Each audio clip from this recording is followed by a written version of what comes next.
दुनिया में बहुत सारी बैंक रॉबरी हुई है जिसमें रॉबर्स हथियार लेकर बैंक के अंदर दाखिल हुए हैं। और जितनी भी बैंक रॉबरी हुई है उनका जब डाटा चेक किया गया है तो किसी भी बैंक रॉबरी में रॉबर्ट्स अपने साथ लाइव बॉम्ब लेकर बैंक में दाखिल नहीं हुए। लेकिन अमेरिका के इतिहास में एक ऐसी बैंक रॉबरी हुई है जिसमें एक शख्स लाइव बॉम्ब को लेकर बैंक में गया, और वो भी कोई मामूली बॉम्ब नहीं बल्कि एक कॉलर बॉम्ब।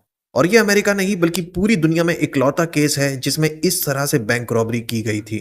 कॉलर बॉम्ब बहुत ही खतरनाक बॉम्ब होता है जो कि गले में पहना दिया जाता है, और जैसे हथकड़ी को खोलने के लिए चाबी का इस्तेमाल किया जाता है वैसे ही इस बॉम्ब को डिफ्यूज करने के लिए चाबियां होती थी, और 3 डिजिट का नंबर लॉक भी इस बॉम्ब में लगा हुआ था।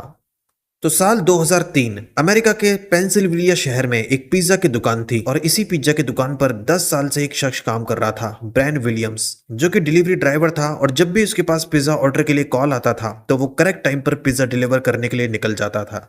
तो काफी टाइम से वो पिज्जा शॉप में काम कर रहा था और उसकी वहां एक अच्छी रेपुटेशन थी, और वो कभी भी उस शॉप में एब्सेंट नहीं हुआ था, हमेशा करेक्ट टाइम पर पिज्जा डिलीवर करने के लिए गाड़ी से निकल जाता था। तो 28 अगस्त 2003 को दोपहर के लगभग 2 बजे इस पिज्जा शॉप में 2 बर्गर का डिलीवर करने का ऑर्डर दिया जाता है, और उस वक्त ब्रैन विलियम्स उस शॉप में मौजूद था। और उसके बाद उससे कहा जाता है उन 2 पिज्जा को डिलीवर करने के लिए, और वो तैयार हो जाता है और उस शॉप से पिज्जा डिलीवर करने के लिए निकल जाता है। उसके कुछ टाइम के बाद लगभग 2:28 पर एक शख्स पीएनसी बैंक में दाखिल होता है, और उसके गले में कॉलर बॉम्ब था। तो बैंक में दाखिल होने के बाद उस बैंक काउंटर पर जो एम्प्लॉय बैठा हुआ था वो उसको एक नोट देता है, और उस नोट में लिखा हुआ था कि आप एक बैग में मुझे $2 लाख रख के दे दीजिए। और उस नोट में ये भी लिखा गया था कि उसके गले में कॉलर बॉम्ब है, और अगर वो फट गया तो उस बैंक में सभी लोग मारे जाएंगे, इसलिए वो जितने पैसे मांग रहा है उतने पैसे उसे दे दे। ये शख्स कोई और नहीं बल्कि ब्रैन विलियम्स था, जो कि कुछ ही टाइम पहले 2 पिज्जा डिलीवर करने के लिए शॉप से निकला था लेकिन बैंक पहुंच गया। उस नोट को पढ़ने के बाद वो ब्रैन विलियम्स से कहता है कि इस बैंक में जो तिजोरी रखी हुई है और जिसमें इतना सारा कैश मौजूद है उसकी चाबी इस बैंक में नहीं है, वो किसी और बैंक के ब्रांच में है। तो चाबी अरेंज करने के लिए उसको तकरीबन 1 घंटे लगेंगे, 15 मिनट नहीं। फिर ब्रैन उससे कहता है कि नहीं, उसके पास इतना टाइम नहीं है और इतने टाइम तक वो उस बैंक में नहीं रुकने वाला। तो उस बैंक में उस टाइम जितने भी रुपए हैं उन रुपयों को वो एक बैग में रखकर उसको दे दे। और उसके बाद वो बैंक एम्प्लॉय उस बैंक में लगभग $8,000 कलेक्ट करता है और बैग में रखकर उसको दे देता है। उसके बाद ब्रैन विलियन उन पैसों को लेकर उस बैंक से बाहर निकलता है और गाड़ी में बैठकर वहां से चला जाता है। उसके बैंक से बाहर निकलते ही बैंक वाले तुरंत पुलिस को कॉल कर देते हैं और पुलिस को बताते हैं कि एक शख्स बैंक में दाखिल हुआ था और उसने कहा था कि उसके गले में कॉलर बॉम्ब है, और उसने $2 लाख की डिमांड की थी, और वो अभी अभी उस बैंक से बाहर निकला है। पुलिस की टीम तुरंत अलर्ट होती है, और जिस गाड़ी में ब्रैन गया था उस गाड़ी का नंबर पुलिस को पता था जो बैंक वालों ने पुलिस को बताया था। पुलिस की टीम उस बैंक में पहुंचती है। पहले वहां के सीसीटीवी फुटेज चेक करने के बाद उस बैंक के बाहर और कई सीसीटीवी फुटेज को चेक किया जाता है, और इस गाड़ी की तलाश शुरू की जाती है जिसमें ब्रैन विलियम्स मौजूद था। कुछ टाइम के बाद पुलिस को पता चल जाता है कि वो कहां पर है। उसके बाद पुलिस की टीम उसकी गाड़ी का पीछा करती है और उस गाड़ी को रोका जाता है, और ब्रैन से कहा जाता है कि उस गाड़ी से वो बाहर निकले। जैसे ही वो गाड़ी से बाहर निकलता है तो पुलिस की टीम चारों तरफ से उसको घेर लेती है। उसके बाद उससे गाड़ी से नीचे उतरने के लिए कहा जाता है, और कुछ ही टाइम में वो गाड़ी से नीचे उतरकर वहीं पर खड़ा हो जाता है। उसके बाद उसको गन पॉइंट पर एक पार्किंग लॉट में ले जाया जाता है, और उससे कहा जाता है कि वो भागने की कोशिश ना करे वरना वो उसको गोली मार देंगे। उसके बाद पुलिस की टीम उसके हाथ में हथकड़ी बांधती है। उसके बाद ब्रैन पुलिस से कहता है कि उसके गले में कॉलर बॉम्ब है जो कभी भी फट सकता है, और अगर ये बम फट गया तो वो मर जाएगा और बाकी लोग भी घायल हो जाएंगे। उसकी ये बात सुनने के बाद पुलिस की टीम बॉम्ब एक्सपर्ट के लोगों को कॉल कर देती है, और उनको कहा जाता है कि बम डिफ्यूज करने के लिए उनको मैकडॉनल्ड्स के बाहर एक पार्किंग लॉट में पहुंचना है। उसके बाद पुलिस ने उस रोड में ट्रैफिक को भी रोक लिया था और उस एरिया को लगभग खाली कर दिया।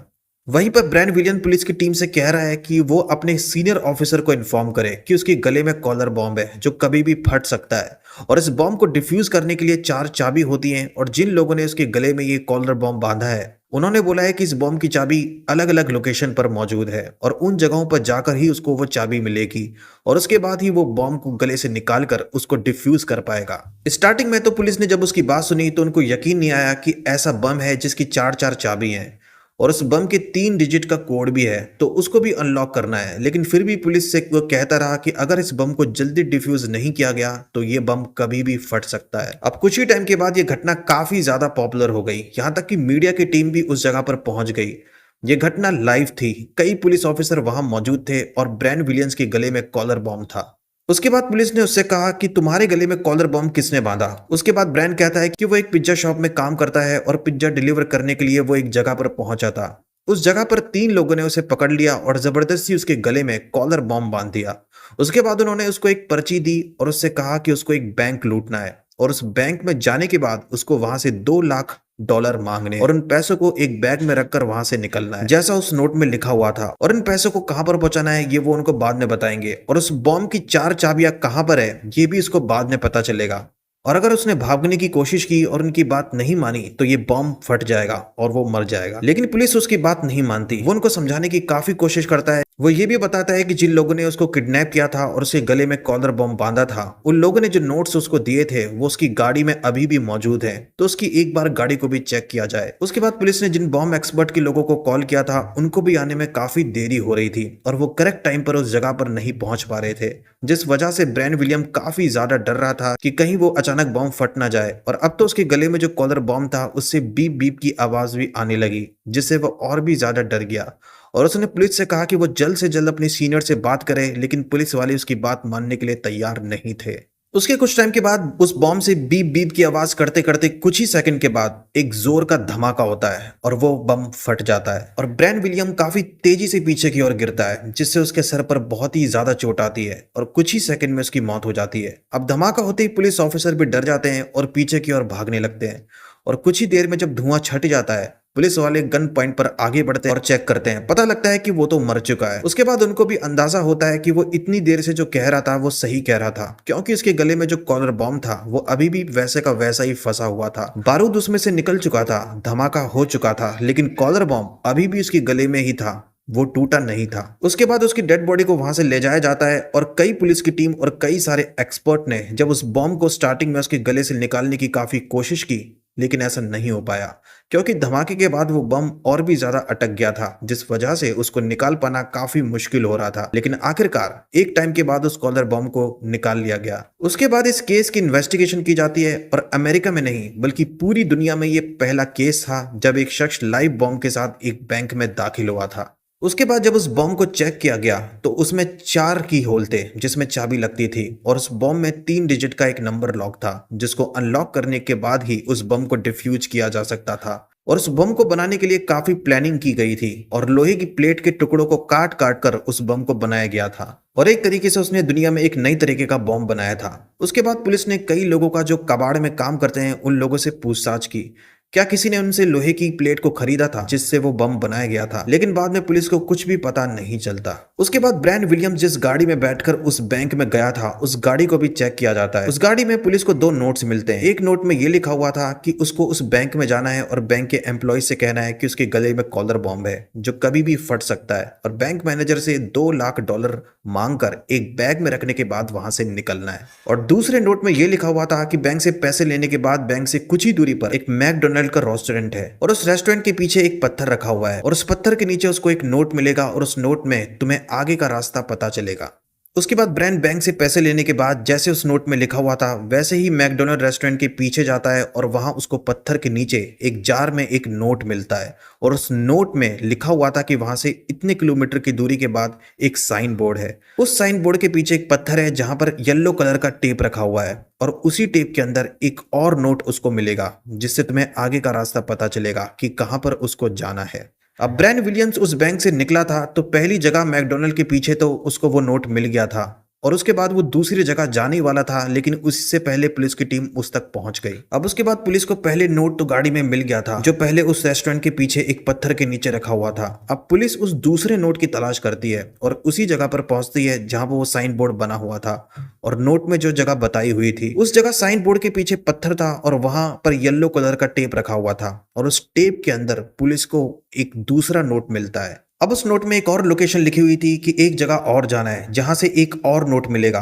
और इस नोट से फिर अगली लोकेशन का पता लगेगा। उसके बाद पुलिस उस तीसरी लोकेशन पर पहुंचती है, लेकिन उस जगह पर जाने के बाद वहां पर पुलिस को तीसरा नोट नहीं मिलता।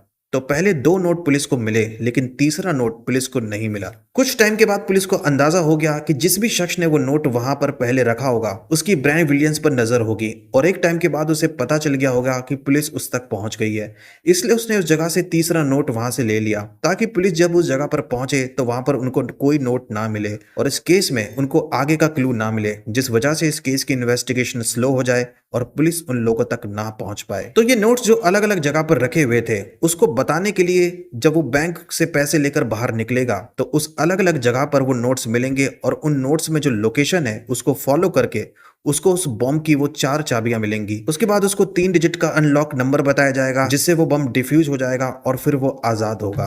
तो तीसरी लोकेशन का पता चलने के बाद इस केस में पुलिस के पास कोई रास्ता नहीं था। तो अब उस केस की इन्वेस्टिगेशन कैसे की जाती और उन लोगों तक कैसे पहुंचा जाता जिन लोगों ने उस ब्रायन विलियम्स के गले में बॉम्ब लगाया था, क्योंकि जैसे जैसे दिन बीतते जा रहे थे उतना ही पुलिस के लिए मुश्किल हो रहा था उन तक पहुंचना। अब पुलिस को इस केस में टोटल 9 नोट्स मिले थे अलग अलग जगह से, और उन सभी नोट्स में जो हैंडराइटिंग थी वो हैंडराइटिंग कई न्यूज़पेपर में छापी गई और लोगों से रिक्वेस्ट की गई कि अगर किसी को इस तरह की हैंडराइटिंग वैसे लिखने का स्टाइल अगर कोई जानता हो तो वो पुलिस डिपार्टमेंट में तुरंत खबर करे। लेकिन काफी टाइम बीत जाता है लेकिन इस केस में कुछ नहीं होता। बहुत से लोगों की हैंडराइटिंग उस नोट्स में हैंडराइटिंग से मैच भी होती है, लेकिन बाद में पता चलता है कि वो लोग रॉबरी में शामिल नहीं थे। और ब्रायन विलियम जिस शॉप में काम करता था उस शॉप में जाकर उसके ऑनर से भी पूछताछ की जाती है, और उस शॉप में जो दूसरा शख्स काम करता था जो उस वक्त वहां पर नहीं था, जब ब्रायन पिज्जा डिलीवर करने के लिए शॉप से निकला था तो उससे पूछताछ करने के बाद उससे कहा जाता है कि मंडे के दिन पुलिस स्टेशन जाकर वो अपना बयान दर्ज करवाए। लेकिन इससे पहले कि वो पुलिस स्टेशन जाकर अपना बयान दर्ज करवाता उससे पहले ही संडे को पुलिस को पता चलता है कि वो उसी संडे वाले दिन मर चुका है, और बाद में पुलिस को पता चलता है कि ड्रग के ओवरडोज की वजह से उसकी मौत हुई है। तो इस शॉप में काम करने वाला ब्रायन कॉलर बॉम्ब के फटने की वजह से मर गया और दूसरा शख्स ड्रग के ओवरडोज की वजह से मर गया। तो पुलिस को इस केस में लगने लगा कि कहीं उसको भी किसी साजिश के तहत तो नहीं मारा गया, लेकिन साजिश क्या थी इस केस में ये पुलिस को पता नहीं। लेकिन फिर भी पुलिस इस केस की इन्वेस्टिगेशन जारी रखती है। दिन बीतते चले जाते हैं लेकिन पुलिस को उनके ठिकाने का पता नहीं चलता। अब इसी दौरान 20 सितंबर तारीख स्टार्ट होती है। 28 अगस्त को वो बैंक रॉबरी हुई और वो कॉलर बॉम्ब फटा था, और 20 सितंबर को इस पेंसिल्वेनिया शहर में एक बुजुर्ग व्यक्ति पुलिस डिपार्टमेंट को कॉल करता है और पुलिस को बताता है कि उसके घर में जो गैराज है जिसमें एक डीप फ्रीजर रखा हुआ है और इस डीप फ्रीजर के अंदर एक लाश रखी हुई है। फिर पुलिस ने उससे पूछा कि वो लाश किसने रखी, लेकिन वो पुलिस को नहीं बताता। उसके बाद पुलिस उस घर के गैराज में पहुंचती है और उस डीप फ्रीज के अंदर से पुलिस को लाश मिलती है और वो लाश पूरी तरह से जम चुकी थी। उसके बाद जिस शख्स का वो गैरेज था जिसने पुलिस डिपार्टमेंट को कॉल किया था उसको पुलिस स्टेशन ले जाया जाता है और फिर उससे पूछताछ की जाती है कि वो लाश उस डीप फ्रीजर में उसने क्यों रखी और क्या उसी ने उसका मर्डर किया है। उस डीप फ्रीजर में जिसकी लाश रखी हुई थी उसका नाम था रॉडन। पुलिस जब उसके घर के एड्रेस पर पहुंचती है और जब उसके घर की तलाशी ली जाती है तो उसके घर में कुछ ऐसे एविडेंस मिलते हैं जिससे पता चलता है कि उसने कोई बॉम्ब बनाने की कोशिश की थी, लेकिन इस केस में उसके खिलाफ पुलिस को कोई सबूत नहीं मिलता जिससे ये पता चले कि वो उस बैंक रॉबरी में शामिल था। तो इतने लोगों से पूछताछ करने के बाद, उस इलाके के कई सीसीटीवी फुटेज चेक करने के बाद पुलिस को इस केस में लग नहीं रहा था कि ये केस सॉल्व होने वाला है। इतने टाइम के बाद भी उन लोगों की लोकेशन का पुलिस को कोई अंदाजा नहीं था। तो साल 2003 में ये कॉलर बॉम्ब केस हुआ था और 2 साल बीत जाते हैं। 2005 में एफबीआई की टीम पुलिस डिपार्टमेंट को कॉल करती है और उनको बताया जाता है कि उनके पास इस केस में जानकारी है। उसके बाद उनसे पूछा जाता है क्या, फिर वो बताते हैं कि एक लेडी है मैकजोरी आर्मस्ट्रॉन्ग जिसको मेंटल डिसऑर्डर भी था और वही इस रॉबरी की मास्टरमाइंड थी, और इस रॉबरी में उसके साथ एक शख्स शामिल था जो कि टीवी रिपेयर करने में एक्सपर्ट था और उसकी टीवी रिपेयर की शॉप थी और उसी ने उस कॉलर बॉम्ब को भी बनाया था। इस केस में मैकजोरी को लगता था कि उसके पिता उसके कमाए हुए पैसे को फिजूल खर्च में उड़ा रहे हैं। इसी वजह से वो अपने पिता का कत्ल करवाना चाहती थी और कत्ल करवाने के लिए उसने केनेट को हायर किया, लेकिन केनेट ने कत्ल करने के लिए उससे काफी ज्यादा पैसे मांगे और इसी वजह से मैकजोरी ने एक बैंक रॉबरी की प्लानिंग की जिससे उसके पास बहुत पैसा हो जाए। और केनेट टीवी रिपेयर करने का काम करता था जिससे वो ज्यादा पैसा नहीं कमा पाता था, उसे भी कम टाइम में ज्यादा पैसे चाहिए थे, तो वो भी इस रॉबरी में शामिल हो जाता है। और फिर मैकजोरी ने केनेट की हेल्प से एक कॉलर बॉम्ब तैयार करवाया और उसके बाद प्लान करके बाद में और वही कॉलर बॉम्ब ब्रायन विलियम के गले में बांध दिया गया था। और एफबीआई को मैकजोरी के घर में उस बम के जो पार्टिकल थे वो मिले थे और कोर्ट में ये बात साबित हो गई कि वहां से ही उस कॉलर बॉम्ब को भेजा गया था। और इस केस में इसका एक और दोस्त इस रॉबरी में शामिल था। तो मैकजोरी और उसका दोस्त और वो टीवी रिपेयर करने वाला एक्सपर्ट केनेट, वो तीनों इस बैंक रॉबरी में शामिल थे और उन्होंने ही फोन कॉल करके उस पिज्जा शॉप में डिलीवरी करने का ऑर्डर दिया था। और उसके बाद ब्रायन विलियम पिज्जा डिलीवर करने के लिए वहां पहुंचा तो उन लोगों ने गन पॉइंट पर उसको बंधक बना लिया और उसके गले में वो कॉलर बॉम्ब बांध दिया और उससे कहा गया कि अब तुम्हारे पास 55 मिनट का टाइम है और उसको एक बैंक जाना है और वहां से $2 लाख लेके निकलना है। उसके बाद उसको कुछ नोट्स मिलेंगे और उस नोट्स में जो लोकेशन होगी उसको फॉलो करके उस कॉलर बम की जो चाबी है वो उसको मिलेगी और उसके बाद उसको 3 डिजिट का कोड बताया जाएगा। इसके बाद में ही वो कॉलर बम डिफ्यूज हो जाएगा और फिर उसकी जान बच जाएगी। लेकिन उन्होंने उसको वार्निंग भी दी थी कि 55 मिनट में उस बम को डिफ्यूज अगर नहीं किया गया तो उसके बाद वो बम फट जाएगा। हालांकि इस केस में ये भी बात कही गई कि ब्रायन विलियम्स भी खुद इस बैंक रॉबरी में शामिल था, लेकिन ये थ्योरी नाकामयाब हो गई क्योंकि अगर वो बैंक रॉबरी में शामिल था तो वो इतना बेवकूफ नहीं होगा कि वो अपने गले में एक कॉलर बम बांधेगा। उसे पता था कि ये बम कभी भी 55 मिनट के बाद फट सकता है, तो वो इतना रिस्क नहीं लेगा। और इस केस में ये भी थ्योरी दी गई कि जब उसके गले में वो कॉलर बम बांधा गया तो उन लोगों को पता था कि वो बैंक से रॉबरी करने में कामयाब हो या ना हो, उस कॉलर बम को फटना ही फटना है। और उस कॉलर बम की जो चाबी थी वो भी कहीं पर मौजूद नहीं थी। उसको झूठ बताया गया था कि उसको कॉलर बम की चाबी बैंक से पैसे लेने के बाद अलग अलग जगह से मिलेगी। उन्होंने बस जगह जगह पे नोट्स रख दिए थे और जिस शॉप में ब्रायन विलियम्स काम करता था उसी शॉप में दूसरे शख्स की जो मौत हुई थी उनको भी उन तीनों ने साजिश के तहत ही मरवा दिया था, क्योंकि हो सकता है कि उसको पता चल गया हो कि वो तीनों बैंक रॉबरी में शामिल थे और उन्होंने ही ब्रायन विलियम्स के गले में वो कॉलर बम बांधा था और बाद में इसी बम के फटने की वजह से उसकी मौत हो गई। लेकिन बाद में थोड़ी गलत साबित होती है और मैकजॉरी, उसके दोस्त और कैनेट, उन तीनों को इस केस का दोषी माना जाता है। और जब ये मामला कोर्ट में जाता है तो कोर्ट में केस चलने के बाद उन तीनों को उम्र कैद की सजा सुनाई जाती है। हालांकि मैकजॉरी ने पुलिस से एक शर्त रखी थी कि अगर उसकी सजा को कम कर दिया जाए तो वो इस केस में पुलिस को कई जानकारी दे सकती है। लेकिन बाद में काफी टाइम तक बातचीत करने के बाद डिसाइड किया गया और उसकी शर्त को ना मानने का फैसला किया गया। लेकिन आज के टाइम कई लोगों का मानना है कि इस रॉबरी का मास्टरमाइंड कोई और था जिस तक पुलिस कभी पहुंच नहीं पाई, जिसने उस बॉम्ब को बनाया था और जगह जगह पर वो नोट्स रखे थे। और वो नोट जो पुलिस को अलग अलग जगह पर मिले थे, उस नोट में जो हैंडराइटिंग थी वो भी इन तीनों की हैंडराइटिंग से मैच भी नहीं हुई थी, जिस वजह से भी लोगों का मानना था कि उस बैंक रॉबरी में कोई और भी शामिल था और वही उस केस का मास्टरमाइंड था। तो ये थी उस बैंक रॉबरी की कहानी जो दुनिया में पहले कभी नहीं हुई, जिस बैंक रॉबरी में एक शख्स कॉलर बम के साथ उस बैंक में दाखिल होता है, जिस बम के बारे में पहले किसी ने सुना भी नहीं। और आज के टाइम भी ये बहुत पॉपुलर केस है जिसको कॉलर बम केस के नाम से जाना जाता है। साल 2003 में जब ये कॉलर बम केस हुआ था तो उस टाइम ये केस बहुत ज्यादा पॉपुलर हुआ और काफी टाइम तक इस घटना की न्यूज चैनल पे चलाई गई थी।